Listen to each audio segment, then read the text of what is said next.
The meeting that shouldn't have happened. They didn't mean to find Earth. In fact, it was a navigational error, one that cost the life of an entire SAC mapping crew and disabled a 100-year-old scout probe. Not because Earth shot them down. Because Earth existed. The Galactic Core Alliance had cataloged millions of planets, assigning threat levels to each. Deathworld was a classification meant for anomalies. Planets so hostile to life that even cybernetic organisms needed backup just to survive landing. The highest threat ever confirmed was Class 12. Class 13s were theoretical. Class 14? Speculative horror fiction. And yet, when the Council's science vessel Enlightened Drift arrived in the Sol system on a data retrieval mission, they expected to scan some pre-sentient ecosystem, maybe pick up carbon-based anomalies, and leave. Instead, the Drift's orbital sensors went blind within 2 minutes of scanning the third planet. Its shielding systems began fluctuating. The automated AI tried to recalibrate its planetary recognition algorithms, because what it was seeing didn't fit any model. The sky was filled with massive bodies of water swirling in chaotic weather systems. Lightning storms, ripped across land and sea with no stable pattern. The oceans were teeming with apex predators bigger than scout ships. On land, the biosphere was so aggressively competitive that plants had developed neurotoxins, digestive traps, and in some cases movement. And then the biological signatures. Heat-based mammals, cold-blooded ambush reptiles, avian projectile hunters, burrowing pack predators. Every continent was a battlefield of evolutionary arms races. No megafauna, no microbial plague, no toxic atmosphere. Just everything trying to kill everything else. The ship's commander, High Scholar Trium Ralvex, stood before the main observation dome, transfixed. He was 300 cycles old and had written a thesis on Class 10 Deathworld evolution. But this was something else. Status report, he called. The crew, a dozen species spanning 8 systems, worked feverishly at consoles. Magnetosphere is unusually aggressive, said Technician Virik. It's scrambling our long-range comms. There's a persistent EM hum across the entire planetary surface, added Communications Officer Idrin. Interference? Deliberate? Negative, said the AI core. Passive emission. Likely from industrialized infrastructure. Ralvex turned. There's a civilization on this planet? Multiple, sir, replied the AI. Carbon-based bipedal sentience. Estimated population, 10 billion. Silence. Ralvex's crest shifted. A sign of distress. That many on a death world? Correction, said the AI. Planetary threat assessment exceeds Class 15. Reclassification is underway. 16. Virik choked. That would make Earth more dangerous than Dreskel Prime. That world burned its own atmosphere to ash. And Earth's is flourishing, said Idrin. They're thriving in the chaos. Ralvex stepped back from the dome. Prepare an observational drone. I want eyes on the surface. The drone launched under stealth protocol, slipping into Earth's atmosphere over a dense jungle. Not because it was strategically important, because it was relatively less dangerous. The moment it entered the canopy layer, it was attacked by a swarm of insects. The drone's external armor, rated to resist plasma and micrometeors, was pierced. Acidic enzymes began eating through the polymer sealants. The AI rerouted power to defensive measures, and the drone managed to escape higher into the air. Then the birds attacked. A flock of raptors mistook it for prey. When a countershock field was deployed, they backed off, but not before the drone registered data that made everyone on the Enlightened Drift stare in silence. One of the birds had talons harder than titanium. Another had sonar-based target acquisition. A third used midair body-slamming techniques with precision. They evolved on this planet? Idrin muttered. No forced bioengineering? No signs of tampering. The AI confirmed. Pure, natural evolution, accelerated only by environmental hostility. What is their apex predator? Ralvex asked. The drone, now hovering over a metropolitan city, shifted focus. On the surface below were humans. Billions of them, walking, talking, building, and laughing. They are, said the AI. Humans were the apex. That revelation didn't just shake the enlightened drift. It shook the council. The initial bioanalysis showed that humans had no claws, weak bite force, and only average strength. But they made up for it with insane pain thresholds, a chemical response system that triggered aggression under stress, bilateral thinking combined with abstract imagination, an unmatched ability to adapt to any ecosystem, and most terrifying of all, their brain. They had developed languages, weapons, philosophy, orbital travel, and artificial intelligence, all while living in constant proximity to weather systems that could kill entire populations in days, animals that stalked them in the night, and a planet that tried to freeze or fry them depending on location and season. Humans survived extinction events, and they documented them for fun. The Council quickly moved to quarantine Earth. It was too late. Humans had already launched probes beyond their system. Mars was being terraformed. A mining colony was under development on Europa. Their signals, radio, microwave, and laser, were already bleeding into neighboring systems. But what chilled the Council wasn't that humanity had achieved spaceflight. It was how they thought about it. In their transmissions, humans didn't just talk about surviving space. They talked about conquering it. They sent messages declaring themselves explorers, warriors, dreamers. They laughed in the face of death, made jokes about nuclear weapons, and turned existential crises into cinematic blockbusters. They told stories about fighting gods and winning. And the worst part? They believed they could. A week after the probe incident, Ralvex stood before the Council in a convocation chamber deep within the galactic core.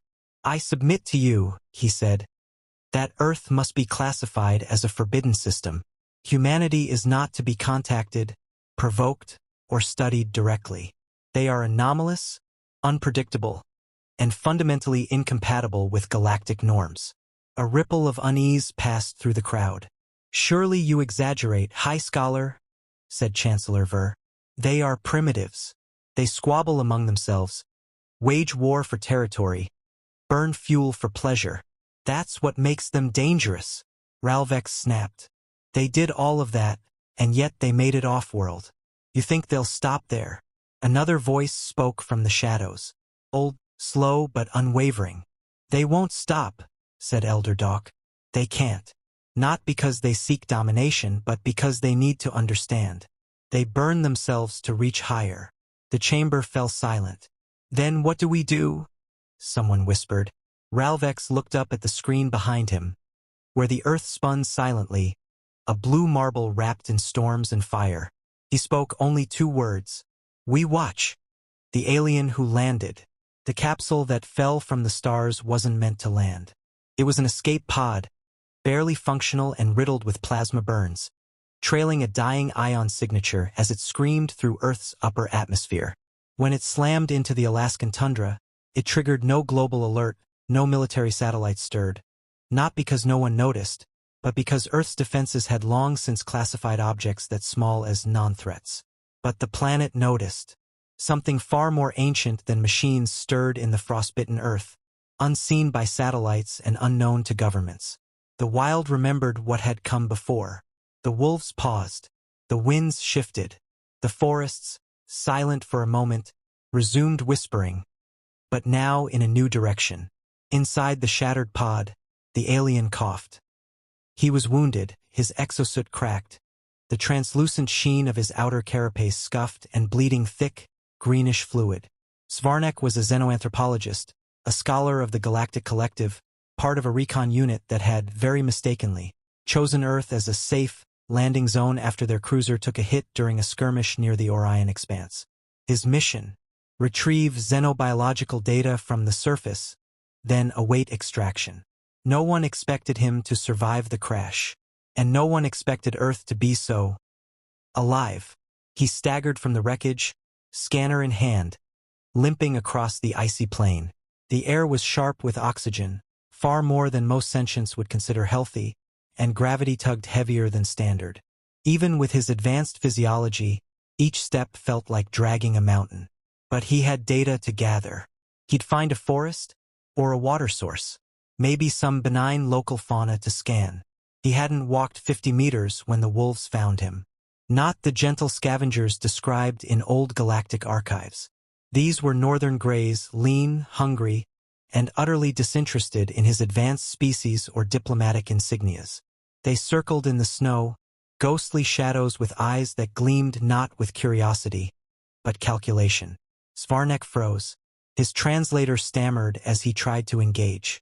Sentient beings, I am. The first lunge was a blur. His exosuit flared as its last defense system activated. A pulse shield that kicked the wolf mid-air, sending it skidding through the snow. But 3 more took its place, lips curled in silent hunger. He didn't have time to reload the shield. Svarnek ran. Behind him, the pack surged. Through the trees he fled, crunching snow, panic seizing every joint. His scanner, now useless, bounced off a tree and shattered. Branches clawed at him like skeletal fingers, and the wind howled, not as an enemy, but as a chorus. The planet itself seemed to urge the predators onward. But the wolves didn't attack. They stopped just beyond the treeline, watching. Their eyes didn't glow with bloodlust, but with something eerily close to respect. The alpha tilted its head, sniffed the air, and then, as if deeming him not worth the kill or something worse, it turned. The rest followed. They left him alive. Svarnek shivered in silence, too exhausted to question it. Hours passed. From the treetops above, unseen by the alien, another watcher blinked. A raven, obsidian-feathered and older than time, croaked softly. It had seen many things. Gods rise and fall, empires crumble. But this was new. This was foolishness. The alien didn't know where he had landed. Not truly. By the 3rd day, Svarnek had built a small shelter from fragments of the pod and scavenged wood. He had no fire, his kind didn't use combustion, but he had sensors and a half-functional thermal shield. He ate ration paste and monitored his wounds. Then the bears came. 2 of them, brown giants, snuffling near the crash site, their noses twitching at the metallic scent. One poked its head into the wreckage. Another sniffed the area where Svarnek had slept. He stood at a distance, hidden, afraid. And then something even more absurd happened. A larger bear arrived. It towered above the other 2, its fur shaggy and matted from snowmelt, eyes small and dark as voids. It approached with the slow, confident gait of a king returning to his throne. The first 2 bears backed away immediately. The newcomer didn't even glance at the wreck. It turned its head, straight toward Svarnek's hiding place. The alien froze. His suit emitted a low warning tone. Unknown class organism. High aggression potential. Retreat recommended. But he couldn't move. Not as the beast stepped closer. And then sat. Not pounced. Not roared. Just sat barely 10 feet away, staring at him with an expression so calm, so ancient, it might as well have been judgment. Svarnek activated the last functional recorder in his suit.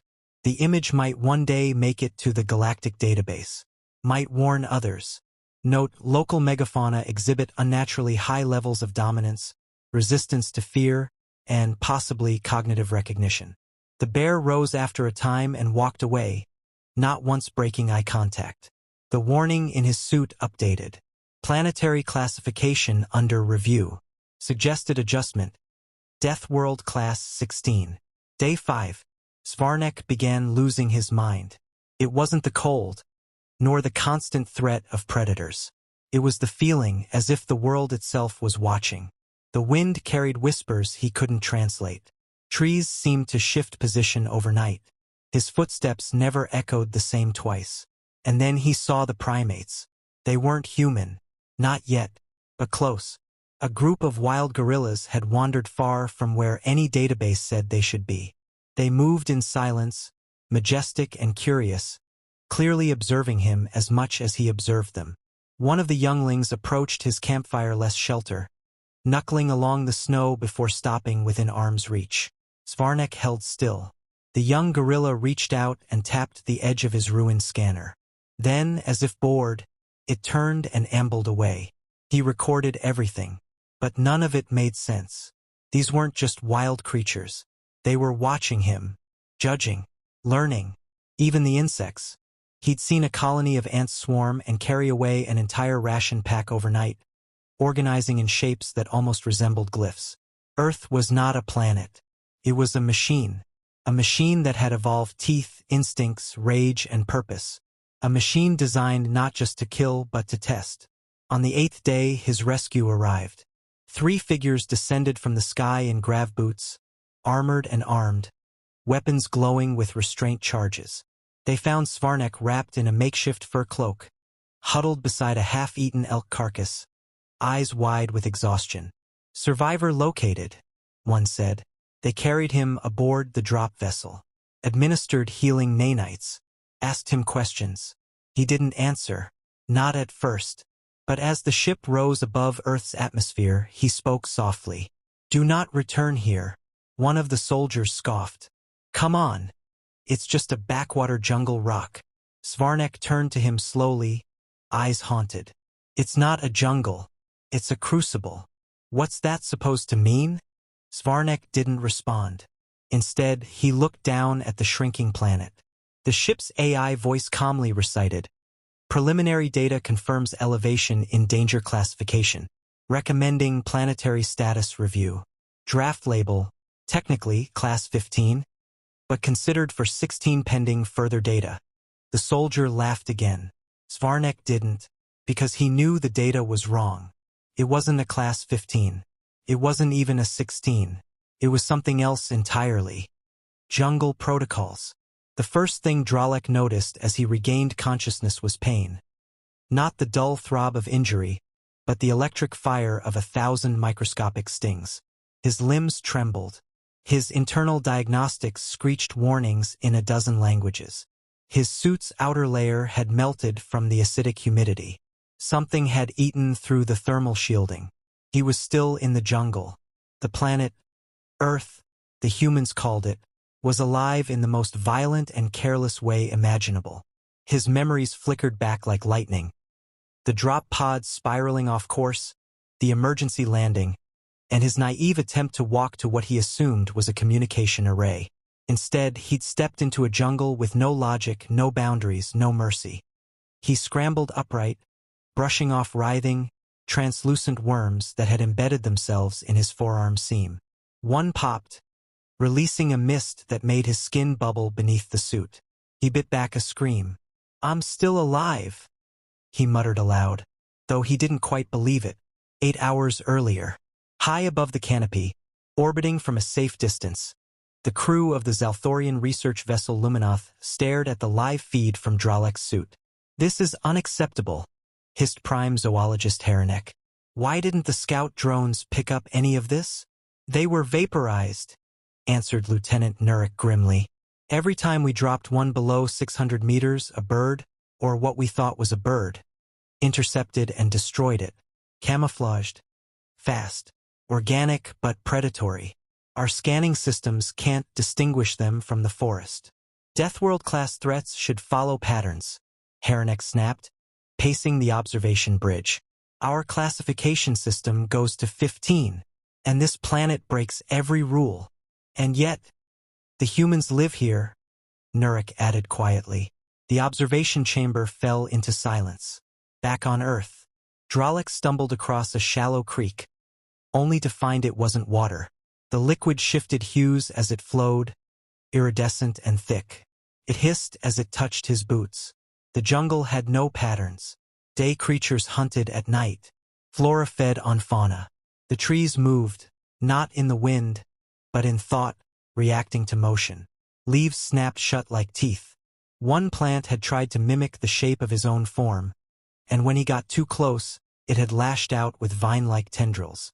Dralek recorded everything, hoping some of it made it back to the Luminoth. His skin burned. The planet was alive, not just in a biological sense, but in the way a battlefield was alive, with intent and hate. Then he saw it. A human, or what was probably a human. They wore a tattered green uniform, mud-smeared, scar-slashed, skin darkened by the sun. The human was crouched, quietly observing him through foliage. In its hand was a primitive projectile weapon, rusted, battered, but still dangerous. Dralek raised a hand. "I mean no harm." The human didn't move. Didn't speak. Just stared. Then it vanished. Dralek's heart seized. He spun in every direction, suit sensors on full alert. No trace. It wasn't teleportation. It was stealth. Predatory. Primal. He started walking faster. On the Luminoth. We have a confirmed human sighting, Nurik announced, tapping the console. Quadrant D13. Scout Dralek made contact.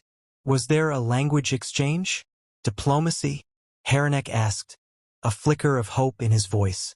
No, Nurik replied. The human observed and then disappeared. Camouflaged. No trace left. Haranek's claws clicked against the floor. That's worse than a hostile engagement. That's hunting behavior. They watched the stream. Dralek frantically scanning, breathing harder, running now. Something had shifted. The jungle wasn't just alive. It was watching him back. Dralek ran. But the jungle wasn't linear. Every direction twisted back on itself. Vines with hallucinogenic spores. Trees with bark that shifted color. Once he stepped on what looked like dirt, and it screamed. Turned out to be a living organism, flat and wide as a field mat, pretending to be earth. Then night fell, and the sounds began. Not the kind of night sounds he expected. Nocturnal animals rustling through brush. No, these were echoes, growls, and high-pitched clicks that hurt his ears. Something large screamed in the far distance. A deep, mournful wail that rattled his organs. His suit lights dimmed. Not from battery drain, but something else. External interference? A shape moved beyond the trees. He activated his emergency beacon. It didn't respond. Something had jammed it. Then, from the shadows, the human stepped out again. Dralek froze. You helped me earlier. The human walked toward him with deliberate calm. He saw the rifle more clearly now, modified, reinforced with alien alloys. Not standard military issue. Homemade. The human knelt, drawing a symbol in the dirt with a gloved finger. A triangle. Then he pointed at Dralek's chest. And then to the jungle. Then made a slicing motion across his neck. Dralek understood. You're not the apex here. They moved through the dark together. The human led him in silence, navigating through terrain that warped and shifted. At one point, they passed a cluster of flowers that pulsed with ultraviolet light. The human crushed one underfoot. It screamed, and a dozen tiny mouths opened in the petals, spewing a scent so thick it burned Dralek's eyes. Why do you live here? Dralek whispered. The human didn't answer, just looked at him. Not with pity, not with aggression, but with understanding. They reached a ledge. Below, a massive clearing. A nest. No, an ecosystem nested inside a crater. Bioluminescent predators circled each other like dancers. Massive six-legged beasts drank from bubbling pools that emitted light. In the center, something sleeping. Gigantic. Covered in natural armor that looked grown, not built. Dralek's sensors went dark again. Not from power failure. From overload. The creature's heat signature was too vast. I need to leave, Dralek said, breathless. The human nodded, then pointed upward. A signal flare. It was old tech. But in the night sky, the green flare would be unmistakable to the orbiting Luminoth. The human handed it to him, then turned and vanished once more, back on the Luminoth. He's signaling, Nurik confirmed. We've got the coordinates. Get him out, Haranek ordered. Now, this planet is not a Class 15. It's a miracle that anything survives down there. Nurik's mandibles twitched. And yet humans do, generation after generation. Reclassify Earth, Haranek said coldly. To what? Class 16. And file a galactic warning. Extraction.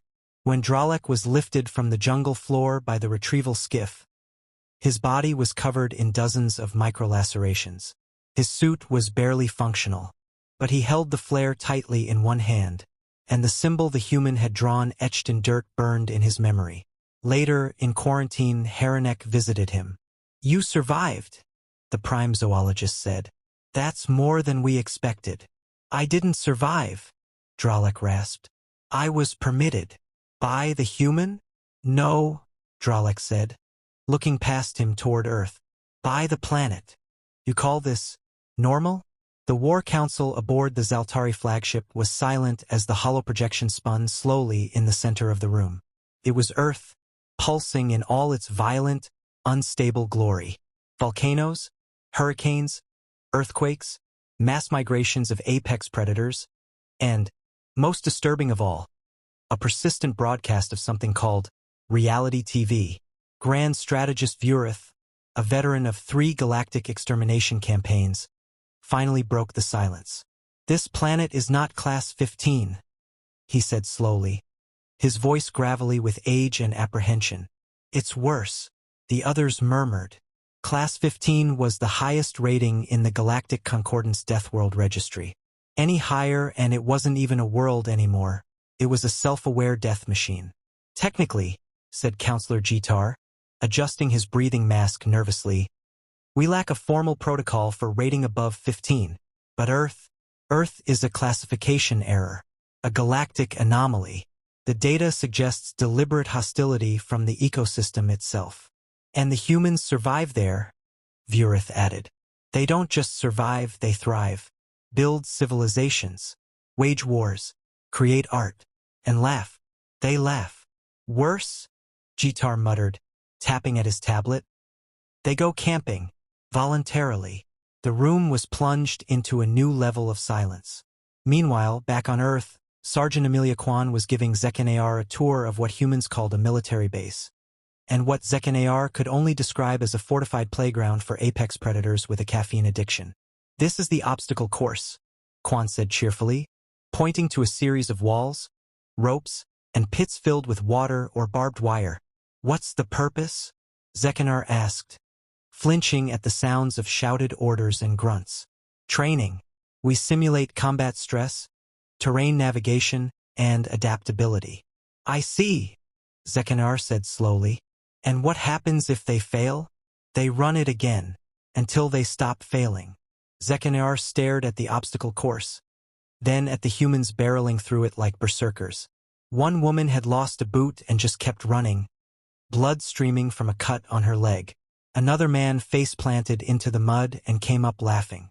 They're broken, Zekanar whispered. They're completely broken. Kwan laughed. Nope, that's just normal. Later that day, they drove past a fenced enclosure. Inside, massive quadrupeds grazed lazily in the sun. Are those beasts of war? Zekanar asked. Cows, Kwan replied. We eat them. Eat them? Zekanar's voice pitched high. Those things are the size of armored transports. Yup, Kwan said, grinning. Want a burger? Zekanar declined. The next enclosure was worse. Inside was a single, striped feline the size of a hovercar. It padded lazily along a ridge, jaws yawning wide. That's a tiger, Kwan explained. Beautiful, isn't it? It could kill you. Yep. You're smiling. Because it's endangered. We're trying to save it. Zekanar stared at her, stunned. You are attempting to preserve your apex predator? Sure. Gotta respect nature, you know? Zekanar made a sound halfway between a scream and a plea to the stars for mercy. Later that week, the Galactic Concordance sent an observation drone to Earth for independent classification. It was promptly struck by lightning, swallowed by an eagle, regurgitated into a geyser, and finally landed on a skateboard ramp where a teenager accidentally launched it into a concrete wall while performing a trick called a Satan's loop. The footage was reviewed. The classification algorithm ran its parameters. Then it crashed. Literally crashed. The AI melted. Zekanar attempted to explain this to his fleet via encoded message. My report is delayed due to algorithmic trauma. Earth cannot be adequately described by existing classification. Suggest the creation of Class 16, active cosmic threat with cultural denial reflex. These beings deny the danger of their environment because they created it. Their technology is unstable, their climate unpredictable, their species emotionally volatile, and their social hierarchies dictated by something called influencers. However, I am beginning to suspect they are not suicidal. They are adapted. Earth is not just a death world. It is a crucible. and humans are its flame-forged product. On the final day of his diplomatic exchange, Zekanear found himself invited to a gathering. A barbecue, they called it, which apparently meant fire, meat, and social anxiety mixed with light beer. He stood awkwardly among them, watching humans cook over open flames. Flames they created for fun. Quan handed him a plate. "This one's medium rare. Try it." Zekanear hesitated. The meat was from one of those giant passive quadrupeds, cooked and seasoned. He took a bite. His mouth erupted with a cascade of sensations.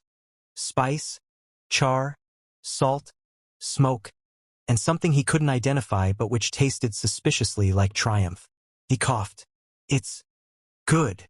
"Damn right," said Quan, raising a bottle. "To Earth. To survival," Zekanear replied, weakly raising his own drink. A sudden scream echoed from the forest nearby. "Ah, that's just a raccoon," someone said. "Don't worry, they're cute. Unless they're rabid." "Unless," Zekanear yelped. Then a small human child ran past, chasing a lizard with what appeared to be a homemade flamethrower. Zekanear downed his drink in one gulp. Back aboard his diplomatic vessel, Zekanear submitted his final report. Earth is a paradox, a death world by every known metric. And yet, it fosters life, chaotic, stubborn, brilliant life. Its species laughs at extinction events, dances during storms, and sends children to learn in schools located next to tectonic fault lines. They swim in oceans filled with apex predators. They run marathons across deserts. One of them climbed the tallest mountain on the planet just to say he did. And yet, their greatest weapon is not their strength. It is their imagination. Earth has bred something terrifying, not just survivors, not just fighters, but dreamers who refuse to die quietly. I recommend reclassification. Earth is not Class 15. Earth is not Class 16. Earth is singular. Proceed with extreme curiosity.